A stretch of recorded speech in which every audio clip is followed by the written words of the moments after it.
Hello दोस्तों, आज की क्लास में हम मोलरता पढ़ेंगे। मोलरता क्या होता है, इसका फॉर्मूला क्या होता है, इस पर आधारित जो न्यूमेरिकल होते हैं उसको भी सॉल्व करेंगे। तो चलिए सबसे पहले मोलरता का हम फॉर्मूला देख लेते हैं। फॉर्मूला से ही इसकी डेफिनेशन बना लेंगे। तो मोलरता को कैपिटल एम से लिखते हैं। कैपिटल एम बराबर होता है विलेय के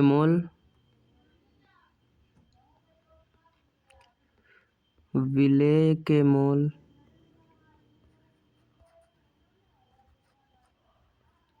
अपॉन में विलयन का आयतन।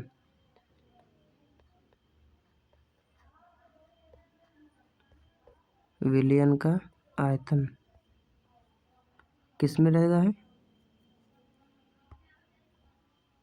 आयतन रहता है लीटर में।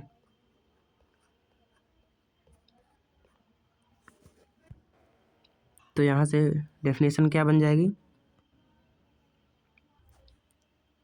डेफिनेशन हो जाएगी 1 लीटर आयतन में, चलिए लिखते हैं यहाँ पर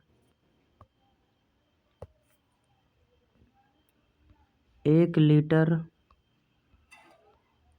विलयन का आयतन, विलयन के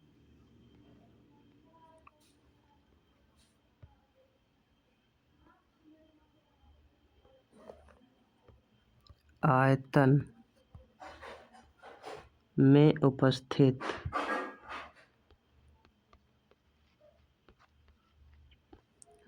विलेय के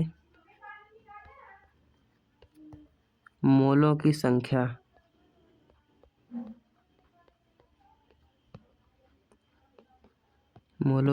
जो होती है वही मोलरता कहलाती है।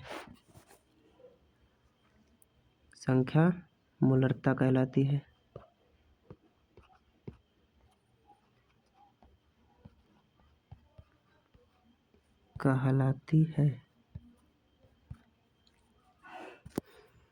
कहीं कहीं पर क्या होता है कि मोलरता का फॉर्मूला ऐसे हो जाता है कि कैपिटल एम बराबर हो जाता है W गुणे में 1000 अपॉन स्मॉल एम गुणे में V, जहाँ पर m तो कैपिटल एम हो जाएगा हमारा मोलरता, स्मॉल एम विलेय का अणुभार और स्मॉल w लिख दे रहा हूँ, स्मॉल w विलेय का भार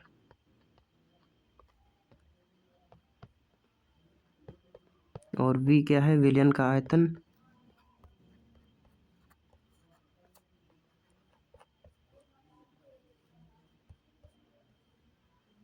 और ये m मोलरता हो जाएगा, स्मॉल m हो जाएगा विलेय का अणुभार।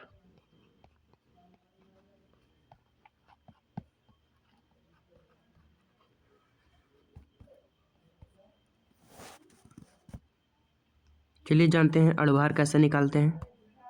तो अणुभार निकालने कोई हमारा यौगिक है, मान लेते हैं यौगिक है हमारा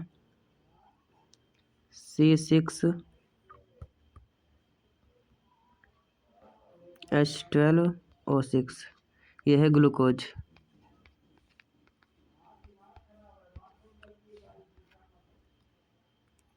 अणुभार निकालने के लिए हमें परमाणु भारों का याद होना अनिवार्य है। तो चलिए 6 इंटू कार्बन का परमाणु भार कितना होता है, तो 12 होता है, प्लस लगाएंगे 12 लिखेंगे, गुणा हाइड्रोजन का परमाणु भार 1, प्लस में 6 इंटू ऑक्सीजन का परमाणु भार कितना होता है, तो होता है 16। इसको हम सॉल्व कर देंगे तो हमारा आ गया ग्लूकोज का अणुभार 180। तो इसी तरह हम सभी यौगिक के अणुभार निकालते हैं। और मोल कैसे निकालते हैं, चलिए उसको जानते हैं। मोल का हमारा फॉर्मूला होता है मोल निकालने का।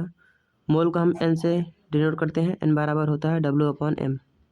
और यहाँ पर W क्या होता है, यह भार होता है और m अणुभार होता है।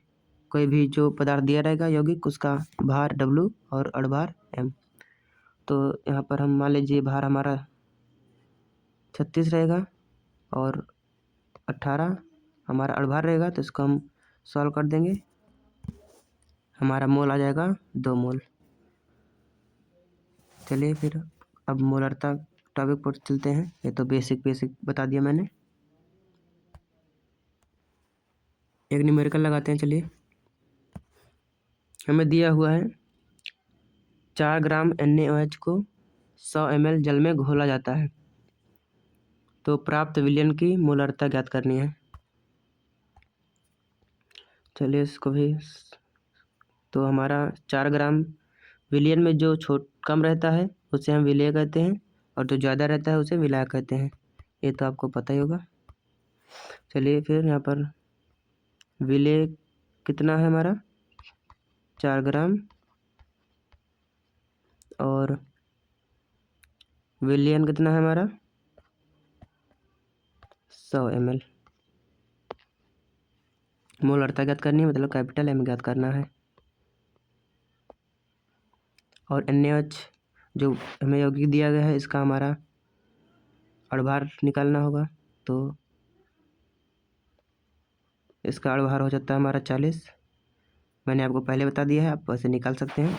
चलिए इसको अब लगाते हैं।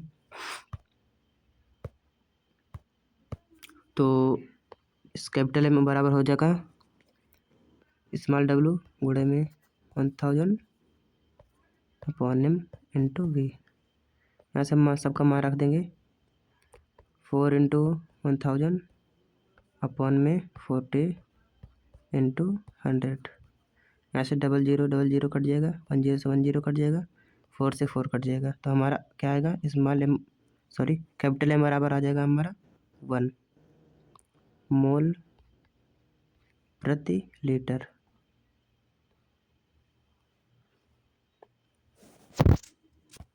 ये तो छोटे क्वेश्चन हैं, इससे बड़े क्वेश्चन आपको अगले वीडियो में सॉल्व करवाएंगे। वीडियो ज़्यादा बड़ी हो रही है। चलिए एक क्वेश्चन और लगा लेते हैं। तो क्वेश्चन दिया हुआ है हमारा 20.6 ग्राम NaBr को 500 ml जल में घोला गया है, तो प्राप्त विलयन की मोलरता ज्ञात करनी है। ये एकदम उसी तरह है। चलिए इसको भी लगा लेते हैं एक बार। तो यहाँ पर हमें जो जो दिया गया था हमने लिख लिया है। विलेय था हमारा 20.6 ग्राम और आयतन 500 ml, मोलरता ज्ञात करनी थी। और ये इसका हमारा NaBr सोडियम ब्रोमाइड का अड़भार हो जाएगा 103। चलिए इसको अब हम बार बार फॉर्मूला नहीं लिखेंगे, तो स्मॉल w का मान हो जाएगा 20.6 इंटू 1000 अपॉन में हो जाएगा हमारा स्मॉल m का मान हमारा 103 है, गुणे में v का मान 500 ml। यहाँ से इसको सॉल्व करेंगे तो पॉइंट हम यहाँ से हटाएंगे, तो यहाँ नीचे एक 0 बढ़ जाएगा और यहाँ 2 बार में कट जाएगा, 000 से 000 कट जाएगा। अब क्या क्या बचा हमारा, यहाँ पर ऊपर 2 बचा, नीचे 5। इसको सॉल्व कर देंगे तो 0.4 आ जाएगा। और मोलरता का मात्रक कैपिटल M लिख सकते हैं, और यहाँ पर मोल प्रति लीटर भी लिख सकते हैं।